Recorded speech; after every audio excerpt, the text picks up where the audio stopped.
So on to the next topic. We will talk about the best and worst outcomes of space exploration and of humanity, of the future. So I will say humans are destined for two possible outcomes in the deep future. The best possible outcome is transcendence, where humans reach for the stars and colonize the cosmos, extending our life by billions of years. The worst possible... This ties into transhumanism as well? Exactly. I'm assuming? Yeah, absolutely. Okay.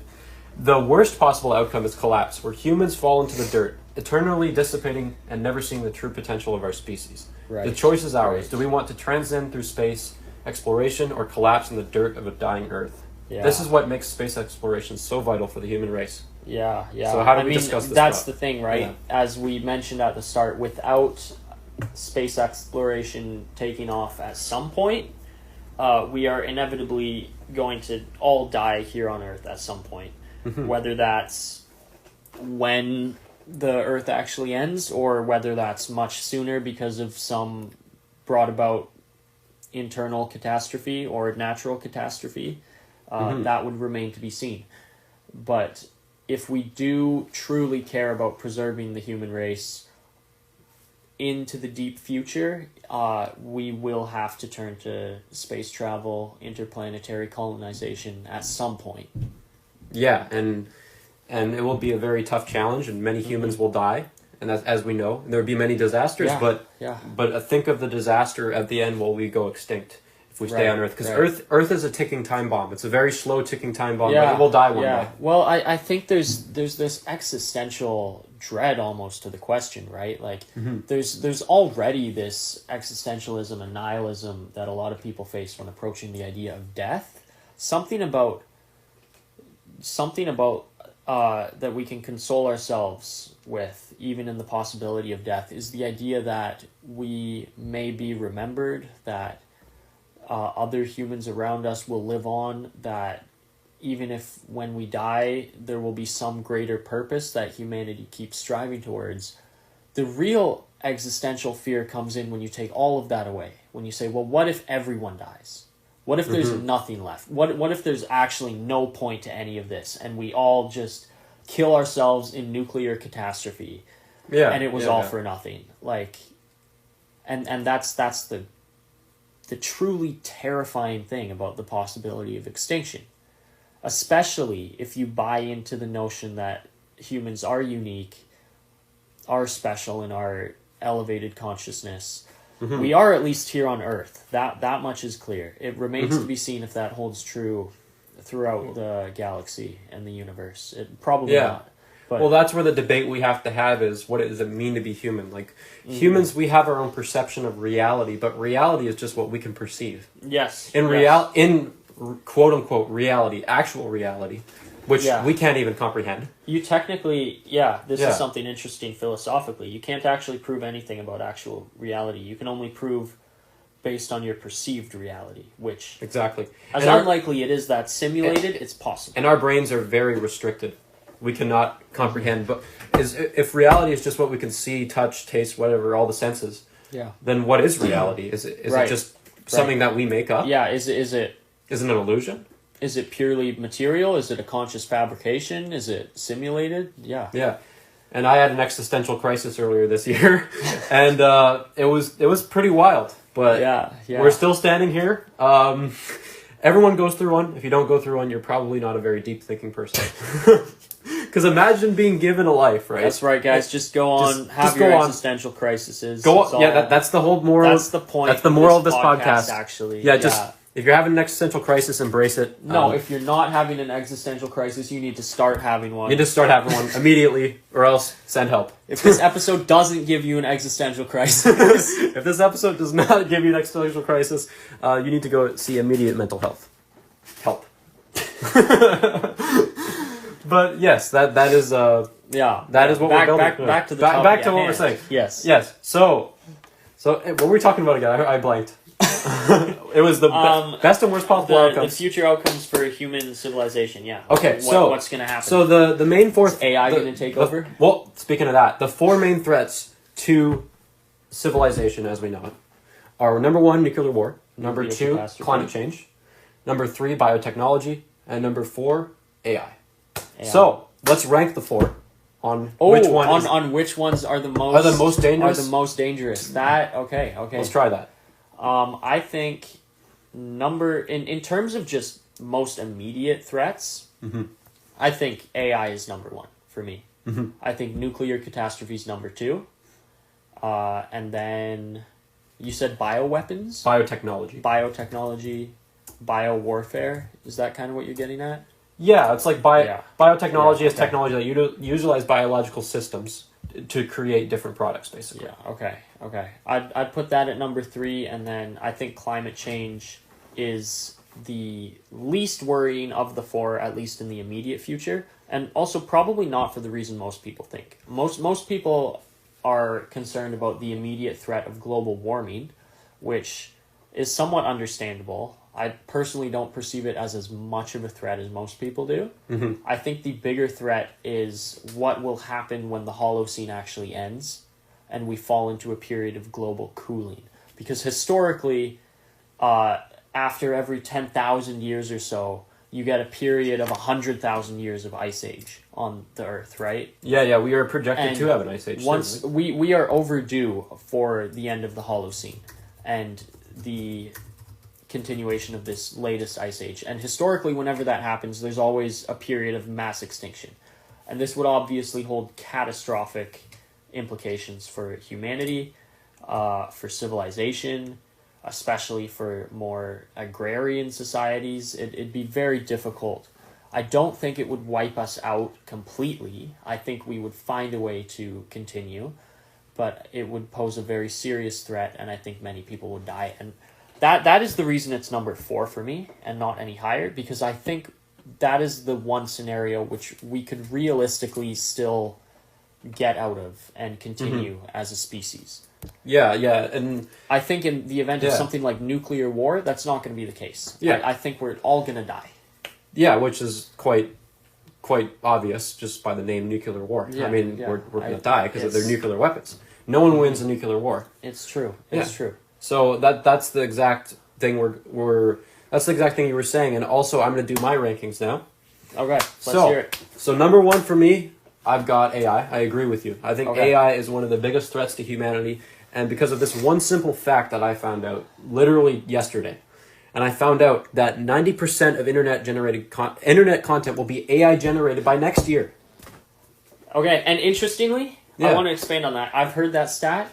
That stat was projected in, I think it was 2021 or 2023, sometime a few years back. Yeah. It is now very likely that we will see 90% of all internet content being AI generated before the end of 2025. The projection has accelerated on its timeline. And the AI generated content is absolutely mind blowing. It is not what it was 3-4 years ago. It is like AI video has progressed so much. It's unbelievable. This is an AI video. What do you think about the idea that we're just a bunch of prompts? If I'm generated from a prompt, how come I don't have 6 fingers? Some people say we're just AI created via some simple prompts. Yeah. Thoughts? If I'm just a prompt, mine clearly said add anxiety and a caffeine addiction. Are we all just computer-generated NPCs created by our prompt engineering overlords? If that's the case, they definitely skimped on the tokens for me. Are we real or AI? I mean, I really can't tell the difference, can you? If you can't tell either, then we're so cooked. I agree. Wow. We are cooked. That is so real. Because just, oh my gosh, think about, this is one of the most concerning things about AI for me, is either we're going to hit a limit in terms of how efficient AI technology can be, or we're not. And if we don't, at some point, every company, every person, every organization is going to have their own giant AI database that can just flood the entire internet with whatever misinformation or various ideas they want to propagate. It's just going to be impossible to tell what's true. It's going to be impossible to tell what to believe. Politicians are going to use this almost certainly to incite reasons for declaring war or violence. And even if, like, most people would be against some conflict, there's going to be enough AI bots on the internet that it's not going to matter. It's going to seem like public perception is for the war rather than against it. So politicians can use this, companies can use this, individual people who are anarchists can use this. The amount of chaos and disorder it will cause, it will almost certainly lead at some point to one of the other likely catastrophes that humanity will face. And it will destroy art, it will destroy music, it will destroy soul. Like back in the day in the 60s, we had James Baldwin, we had artists like before that, like Picasso. Where is that going to go with all this AI generated stuff? Yeah. I mean, people used to think that AI and machines would automate all of the, the annoying jobs, the hardworking jobs, forces of manual labor, unskilled labor, right? Yeah. But it's interesting how it's happened in almost the opposite direction. AI's taken over like the things you would do as your passion: music, art, writing, movies, films. Films are going to be AI generated. Yeah, films will be AI. Like, we already have so many AI videos, right?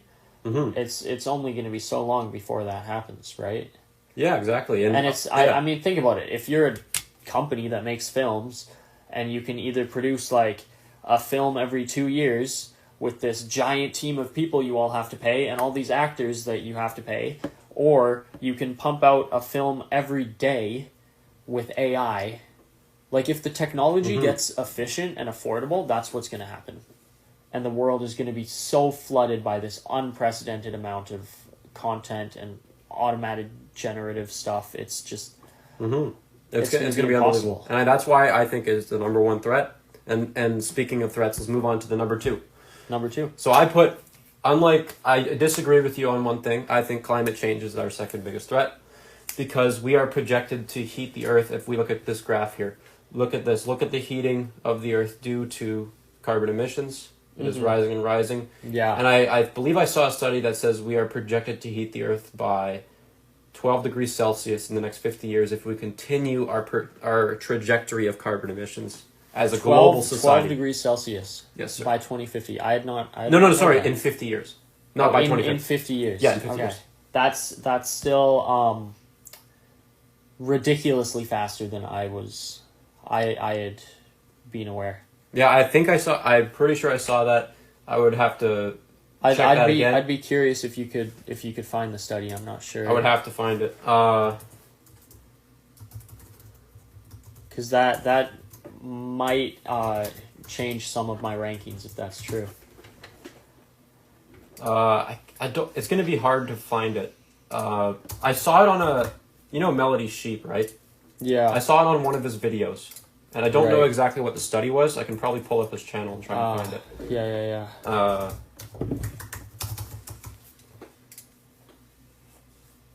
This one. Have you seen this one? I've not seen this one. It's a very good one. I recommend you watch it.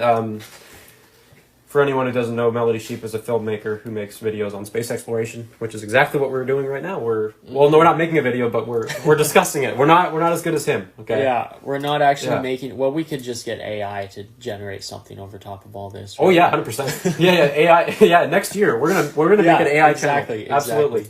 We're just gonna find it here. Man, what has it come to? I can find it.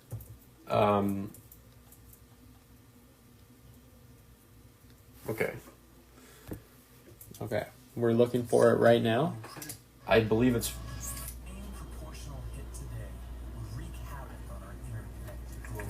Let's see.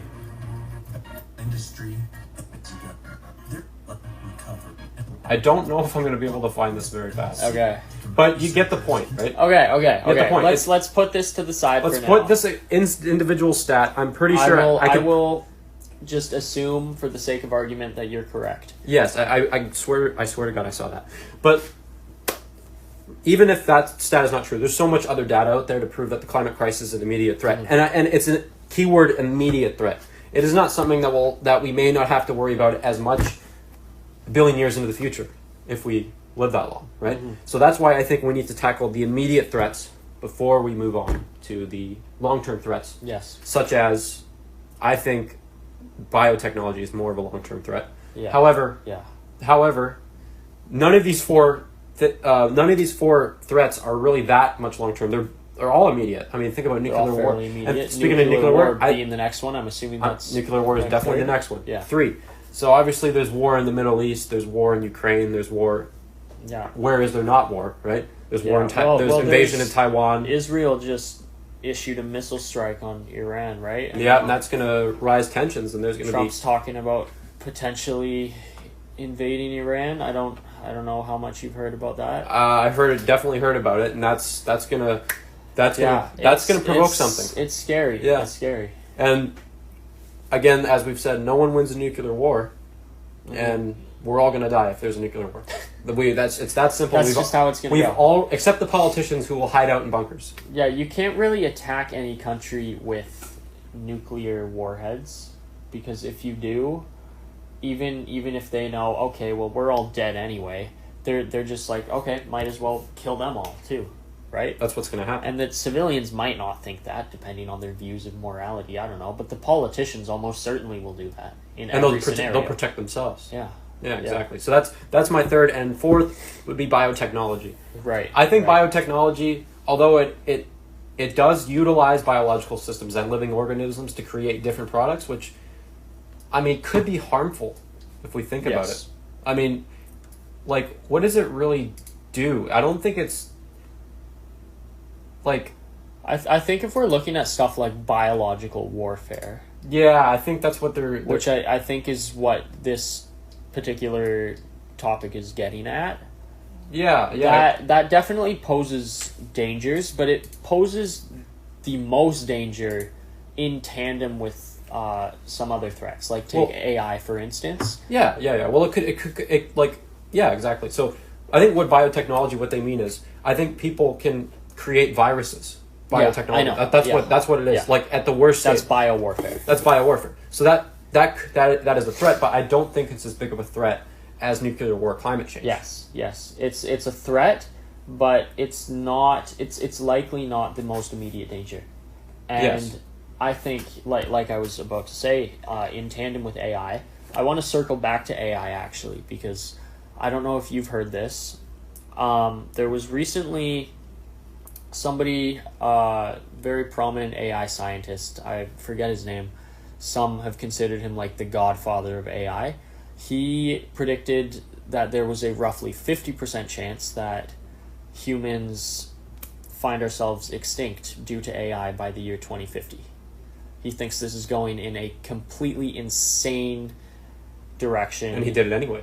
He didn't think that at the time that he started it, but seeing the exponential progress that's being made and the continued problems with misalignment, the continued problems with regulations being abandoned and left behind, there's increasing evidence that we are not going to be able to control this for much longer. And when we can't, the AI may not be aligned with our interests. Absolutely. Yeah, and we have to avoid malicious AI at all costs. Yeah. And AI needs to be used for only things that will benefit society as a whole. This is the problem with one of the regulations even that OpenAI used to have was like they will not work with government to develop anything for the military, and they're doing that now. They've abandoned that.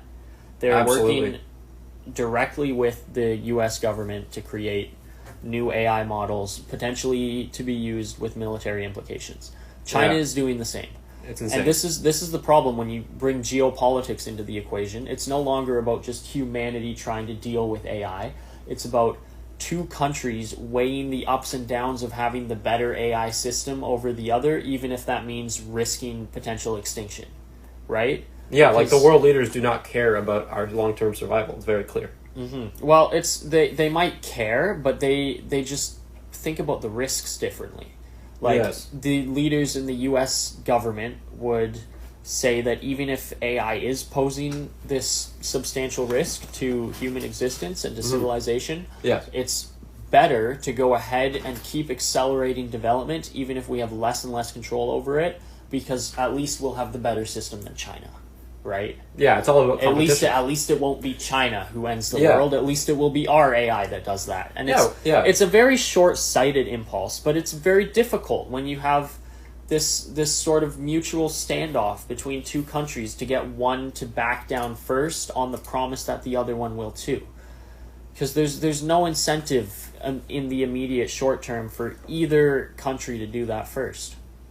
Exactly. Yeah. And No. I'm sure Well, yeah. you've heard about the alignment problem or the misalignment problem in AI. I don't think I have. No. Okay, it's just the idea that over time, now that we've started using AI models to generate their successors and the next generation, there can slowly become the AI models can become misaligned with human interests. Like into the first AI models, we hard coded these like human prerogatives and impulses, and as AI continues to do that to itself, it might not treat those same impulses with the rigor that humans have when testing them initially. Instead, it might prioritize purely the gain of new knowledge, for example, over anything else. And if an AI only prioritizes knowledge, humans are only allowed to exist so long as we pose some sort of use. And the second we don't, we're just taking up space. The AI is not going to need us around anymore. It's going to dispose of us, right? Yeah, well, I mean, I think we're going to be the last wave of, we were going to be the last wave of human physics students. I feel. I think we will. We could be one of the last waves, right? This is another thing. People are predicting like AGI, artificial general intelligence, by the year 2027, 2028 now, which, if you don't know, that basically means an AI which is more intelligent than the top expert humans in every field. Right. And so at that point, like, what academic or intellectual jobs are going to be left to humans? What are we going to be doing other than just busy work for the AI models, which are going to be at the forefront of everything?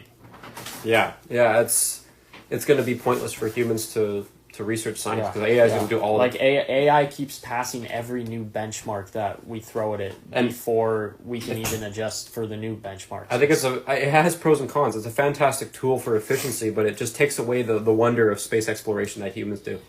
Yes, I think it's a fundamental threat if we keep going at this unprecedented rate. We need to use legislation and rein it in as quickly as possible.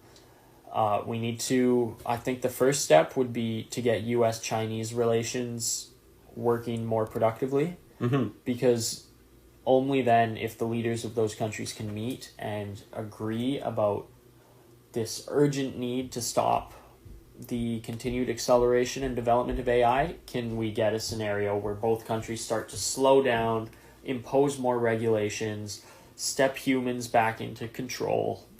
Because if we don't do that within the next 5 years, I honestly don't think there's much hope for humanity. Especially if AI becomes malicious.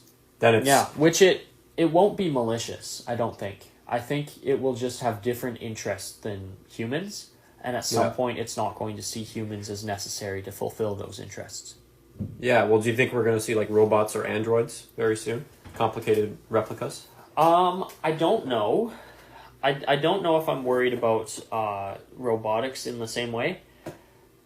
I don't think that's the threat. I think I was talking about biowarfare before. Suppose an which AI... could be done by AI. Yeah, suppose an AI becomes or gains access to the U.S. military database and gains access to all of the biowarfare systems. Yeah. Say the AI works discreetly without the knowledge of any of the supposed human overseers to create some type of pathogen which can be released and spread throughout all of the world. It gets ingested by every single person at some point, and it doesn't do anything at the time, but the AI can activate the pathogen anytime it needs. So it just flicks a switch, and instantly every human gone. Yeah, it could do that. That is a possibility. That is a real possibility talked about in a paper that was recently published by a few of the leading AI scientists in the field. It's called AI 2027, and it's Pull it up. alarmingly. Yeah, you can look it up. Oh, here it is, right here. Yeah, I'll bookmark that. yeah. There it is. Yeah. I would look into that if I were you. I'll Because definitely it read into it. shows a few of what these scientists have deemed the most likely scenarios for the future. There's like one in which we survive and one in which we don't, and they're each given like roughly 50-50 probability. That's unbelievable. Yeah. We definitely agree that AI is the biggest threat Yes, to yes. humanity, and it must be stopped. Yes. More than nuclear war, which is saying which something. would, if you said that to me in 2020, it would sound unreal. Yeah. Because we would think nuclear war in 2020. In 2020, nuclear war would be the biggest threat. Not anymore. Yeah. It's AI, and It's- it's been it's such AI. a quick change. Even 2 years ago, if you told me Amazing. that AI was the biggest threat, I wouldn't believe you. Yeah, well, I think part of it is because AI's development has been exponential. Yeah. But the short portion that we've seen between like 2021 and 2025 has been at this crux where it almost looks linear, right? Like if you can just picture an exponential graph, Yeah. and then the part from here to here sort of looks like it's going at the same rate the whole time, because it was going very slowly and under the radar before then. But within the next few years, it's just going to take off at an unfathomable rate, and we're not going to be able to keep up. Yeah, so we need to get that under control very much. World leaders, I hope you're listening. Yeah. Yeah. Come on, Trump. Come on, Tune Trump. in. Come on, Putin. Come on, Xi Jinping. We gotta clutch up. Jinping. We gotta clutch up here and save society, bro. Yeah, we got to do it. We gotta clutch up. Gotta do Absolutely, it, guys. And now that we're done the AI talk, and we've both ranked our 4 greatest threats Yeah, to we humanity. both decided humanity's cooked Yeah, by AI. by AI. We will now move on to a fundamental question. Okay. How do we encourage students and other people to take space exploration very seriously, and not Okay, just looping back to the to the space very exploration start of the Yes. conversation Okay. to end it off here? Yeah. How do we? Well, I think we talked about it being important to promote in culture and pop culture, especially. Like, and I think there has been this presence with like science fiction and space exploration in recent years that people have picked up on. People have noticed. There's people, scientists too, who have become more and more in the public eye. People like Stephen Hawking, Neil deGrasse Tyson, like helping to put subjects like physics, astrophysics, astronomy, cosmology more into the Mainstream public discussion. light and the mainstream, exactly. So more Yeah. more people are aware, and I think in general that would be my take on the issue, is just continue that process. Yeah, well, I was Have more people promoting these ideas, talking about them, and have it more in the public conscience. I agree, and if the Joe Rogan podcast, right? He's had so many physicists on there, including the second best podcast. the second best behind 2001: A Space Podcast. Yeah. It's the best That's the one. podcast. That's the You're gonna see us all on like the mainstream like tomorrow. Like, Oh my gosh, yeah, this like- is gonna take off so this fast. is gonna take off so fast. Like Joe Rogan, Rogan, Rogan, like, watch out. Rogan, watch out. We're coming for you. for that coming number for your spot. one listen spot. Absolutely, we're gonna Yeah. be there, and we'll call it Project 2026. Give it 2 weeks Yeah. tops. Yeah, Project 2026. Yeah, absolutely. We'll write a manifesto. Right. John can Yeah, do that. yeah. He's good at that. Sweet, let's Yeah, go. all right. So yeah, anyways, we'll get back to what we were talking about. To get it into the mainstream is a daunting task due to global issues.